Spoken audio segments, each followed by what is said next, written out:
ये महाभारत कथा पूरी तरह से वेद व्यास महाभारत के ऊपर आधारित है। यदि आप इसका निरंतर श्रवण करते रहना चाहते हैं तो इस चैनल को सब्सक्राइब जरूर कर लें और आगे आने वाली सभी पॉडकास्ट के नोटिफिकेशन के लिए बेल आइकन को भी जरूर से प्रेस कर दें। अब हम सुनेंगे अभिमन्यु, उत्तर और श्वेत का संग्राम तथा उत्तर और श्वेत का वध। संजय ने कहा, राजन, इस दारुण दिवस का पहला भाग बीतते बीतते जब अनेकों बाकुरे वीरों का भीषण संहार हो गया, तब आपके पुत्र दुर्योधन की प्रेरणा से दुर्मुख कृतवर्मा, कृप, शल्य और विविंशति पितामह भीष्म के पास चले आए। इन 5 अतिरथियों से सुरक्षित होकर वे पांडवों की सेना में घुसने लगे। ये देखकर क्रोधातुर अभिमन्यु अपने रथ पर चढ़ा हुआ भीष्म जी और उन 5 महारथियों के सामने आकर डट गया। उसने एक पैने बाण से भीष्म जी की ताड़कित चिन्ह वाली ध्वजा काट दी और फिर उन सबके साथ संग्राम छेड़ दिया। उसने कृतवर्मा को 1, शल्य को 5 और पितामह को 9 बाणों से बींध दिया। फिर एक झुकी हुई नोक वाले बाण से दुर्मुख के सारथी का सिर धड़ से अलग कर दिया और एक बाण से कृपाचार्य का धनुष काट डाला। इस प्रकार रणभूमि में नृत्य सा करते हुए उसने बड़े तीखे बाणों से सभी वीरों पर वार किया। उसका ऐसा हस्तलाघव देखकर देवता लोग भी प्रसन्न हो गए तथा भीष्मादि महारथियों ने भी उसे साक्षात अर्जुन के समान ही समझा। फिर कृतवर्मा, कृप और शल्य ने भी अभिमन्यु को बाणों से बींध दिया, परंतु वो मैनाक पर्वत के समान रणभूमि में तनिक भी विचलित नहीं हुआ तथा कौरव वीरों से घिरे हुए होने पर भी वीर महारथी ने उन 5 अतिरथियों पर बाणों की झड़ी लगा दी और उनके हजारों बाणों को रोककर भीष्म जी पर बाण छोड़ते हुए वो भीषण सिंहनाद करने लगा। राजन, फिर महाबली भीष्म जी ने बड़े ही अद्भुत और भयानक दिव्यास्त्र प्रकट किए और अभिमन्यु पर हजारों बाण छोड़कर उसे बिल्कुल ढक दिया। ये उनका बड़ा ही अद्भुत व्यापार हुआ। तब विराट, धृष्टद्युम्न, द्रुपद, भीम, सात्यकी और 5 के कई देशीय राजकुमार, ये पांडव पक्ष के 10 महारथी बड़ी तेजी से अभिमन्यु की रक्षा के लिए दौड़े। उन्होंने जैसे ही धावा किया कि शांतनु नंदन भीष्म ने पांचाल राज द्रुपद के 3 और सात्यकी के 9 बाण मारे तथा एक बाण से भीम की ध्वजा काट दी। तब भीम ने 3 बाणों से भीष्म को, 1 से कृपाचार्य को और 8 बाणों से कृतवर्मा को बींध दिया। राजा विराट के पुत्र उत्तर ने हाथी पर चढ़कर बड़े वेग से शल्य पर धावा किया। हाथी को अपने रथ की ओर बड़ी तेजी से आता देखकर मद्रराज शल्य ने बाणों द्वारा उसका वेग रोक दिया। इससे वो हाथी चिढ़ गया और उसने रथ के चूहे पर पैर रखकर उसके चारों घोड़ों को मार डाला। घोड़ों के मारे जाने पर खाली रथ में ही बैठे हुए शल्य ने उत्तर के ऊपर एक भीषण शक्ति छोड़ी। उससे उत्तर का कवच फट गया, उसके हाथ से अंकुश और तोमर आदि गिर गए और वो अचेत होकर हाथी से नीचे गिर गया। फिर शल्य तलवार लिए रथ से कूद पड़े और उसी हाथी की सूंड काट दी। इससे वो भयंकर चित्कार करता मर गया। ये पराक्रम करके राजा शल्य कृतवर्मा के रथ पर चढ़ गए। जब विराट पुत्र श्वेत ने अपने भाई उत्तर को मरा हुआ और शल्य को कृतवर्मा के पास बैठा देखा तो वो क्रोध से जल उठा और अपना विशाल धनुष चढ़ाकर शल्य को मारने के लिए दौड़ा। वो बाणों की वर्षा करता हुआ शल्य के रथ की ओर चला। इस समय मद्रराज को मृत्यु के मुंह में पड़ा देखकर आपके पक्ष के 7 महारथियों ने उन्हें चारों ओर से घेर लिया। कौशलराज बृहदबल, मगधराज जयद्रथ, शल्यपुत्र रुकमत, काम्बोज नरेश सुदक्षिण, विंद और अनुविंद और जयद्रथ, ये 7 वीर श्वेत के सिर पर बाणों की वर्षा करने लगे। सेनापति श्वेत ने 4 बाणों से उन 7 के धनुष काट डाले। उन्होंने आधे निमिष में ही दूसरे धनुष लेकर श्वेत पर 7 बाण छोड़े, किंतु महामना श्वेत ने 7 बाण छोड़कर फिर उनके धनुष काट दिए। तब उन महारथियों ने शक्तियां लेकर भीषण गर्जना करते हुए उन्हें श्वेत पर छोड़ा, परंतु अस्त्र विद्या के पारगामी श्वेत ने ही 7 ही बाणों से उन्हें भी काट दिया। फिर उसने एक भीषण बाण लेकर उसे रुक्मरथ पर छोड़ा। उसकी गहरी चोट लगने से रुक्मरथ अचेत सा होकर रथ के पिछले भाग में बैठ गया। उसे अचेत देखकर उसका सारथी तुरंत ही सब लोगों के देखते देखते उसे रणभूमि से अलग ले गया।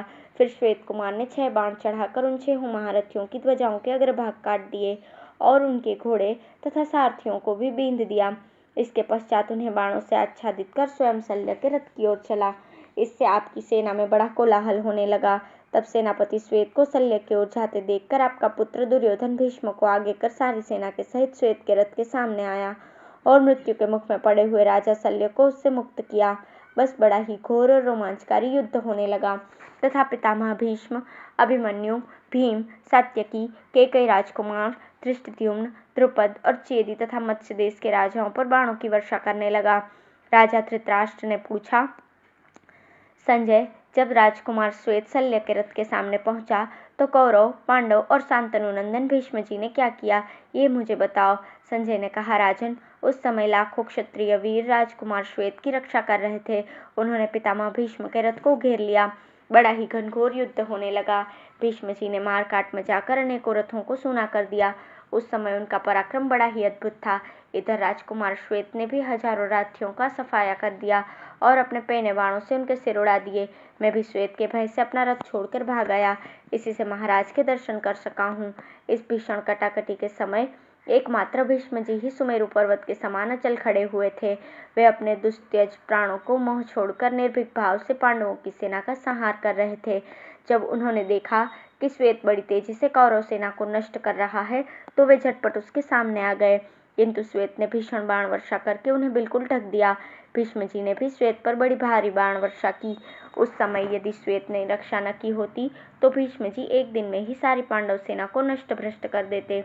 जब पांडवों ने देखा कि श्वेत ने भीष्म जी का भी मुंह फेर दिया है तो वे बड़े प्रसन्न हुए, पर आपका पुत्र दुर्योधन उदास हो गया।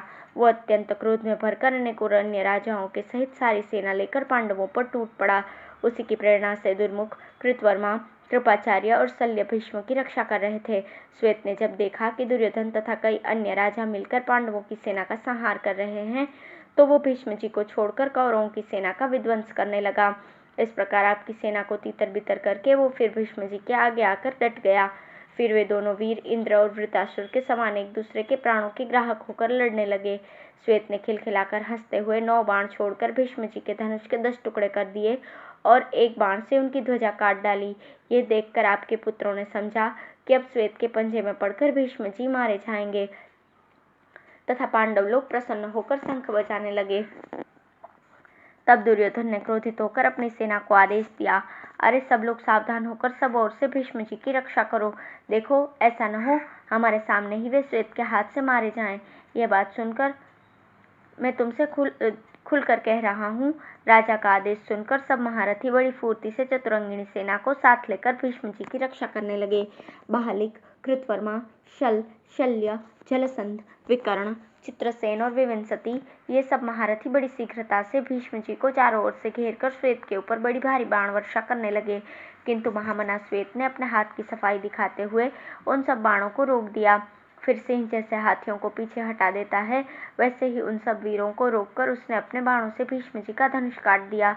तब भीष्म जी ने दूसरा धनुष लेकर उसे बड़े ही तीखे बाणों से बींध दिया। इससे सेनापति श्वेत ने क्रोध में भरकर सबके देखते देखते अनेकों लोहे के बाणों से बींधकर भीष्म जी को व्याकुल कर दिया।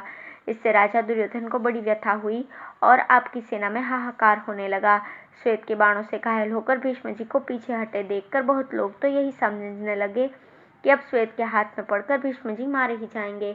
भीष्म जी ने जब देखा कि मेरे रथ की त्वचा काट दी गई है और सेना के भी पैर उखड़ गए हैं तो उन्होंने क्रोध में भरकर 4 बाणों से श्वेत के चारों घोड़ों को मार डाला। 2 बाणों से उसकी ध्वजा काट दी और एक से सारथी का सिर काट दिया। सूत और घोड़ों के मारे जाने पर श्वेत रथ से कूद पड़ा और वो क्रोध से तिलमिला उठा। श्वेत को रथहीन देखकर भीष्म जी ने उस पर सब ओर से पैने बाणों की बौछार की। तब उसने धनुष को अपने रथ में फेंककर एक कालदंड के समान प्रचंड शक्ति ली और जरा पुरुष धारण करके खड़े रहो, मेरा पराक्रम देखो, ऐसा कहकर उसे भीष्म जी पर छोड़ दिया। उस भीषण शक्ति को आती देख आपके पुत्र हाहाकार करने लगे, किंतु भीष्म जी तनिक भी नहीं घबराए। उन्होंने 8-9 बाण मारकर उसे बीच में ही काट दिया। यह देखकर आपकी ओर के सब लोग जय जयकार करने लगे। तब विराट पुत्र श्वेत ने क्रोध की हंसी हंसते हुए भीष्म जी का प्राणांत करने के लिए गदा उठाई और बड़े वेग से उनकी ओर दौड़ा। भीष्म जी ने देखा कि उसके वेग को रोका नहीं जा सकता, अतः वे उसका वार बचाने के लिए पृथ्वी पर कूद पड़े। श्वेत ने उसे घुमाकर भीष्म जी के रथ पर छोड़ा और उसके लगते ही उनका रथ, सारथी, ध्वजा और घोड़ों के सहित चूर चूर हो गया। भीष्म जी को रथहीन देखकर शल्य आदि दूसरे रथी अपने अपने रथ लेकर दौड़े। तब वे दूसरे रथ पर चढ़कर हंसते हुए श्वेत की ओर बढ़े। उसी समय भीष्म को आकाशवाणी हुई, महाबाहु भीष्म, शीघ्र ही इसे मारने का उपाय करो। विश्वकर्ता विधाता ने यही इसके वध का समय निश्चित किया है। यह आकाशवाणी सुनकर भीष्म बड़े प्रसन्न हुए और उसे मार डालने का निश्चय किया।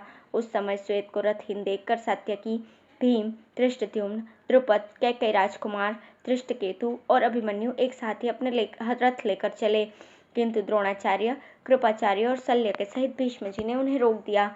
उसी समय श्वेत ने तलवार खींचकर भीष्म जी का धनुष काट दिया। भीष्म जी ने तुरंत ही दूसरा धनुष उठा लिया और बड़ी तेजी से श्वेत की ओर चले। बीच में सामने आने पर उन्होंने भीम को 60, अभिमन्यु को 3, सात्यकी को 100, धृष्टद्युम्न को 20 और कैकयराज को 5 बाण मारकर रोक दिया। फिर वे सीधे श्वेत के सामने पहुंचे और अपना धनुष पर एक मृत्यु के समान बाण चढ़ाकर उसे ब्रह्मास्त्र से अभिमंत्रित करके छोड़ा। वो बाण श्वेत के कवच को फोड़कर उसकी छाती में घुस गया और फिर बिजली के समान चमककर पृथ्वी में प्रवेश कर गया। इस प्रकार उसने श्वेत के प्राणों का अंत कर दिया। उसे पृथ्वी पर गिरते देख पांडव और उनके पक्ष के क्षत्रिय लोग बड़ा शोक करने लगे तथा आपके पुत्र और अन्य कौरव लोग बड़े प्रसन्न हुए। दुशासन तो बाजा बजाता हुआ इधर उधर नाचने लगा। धन्यवाद।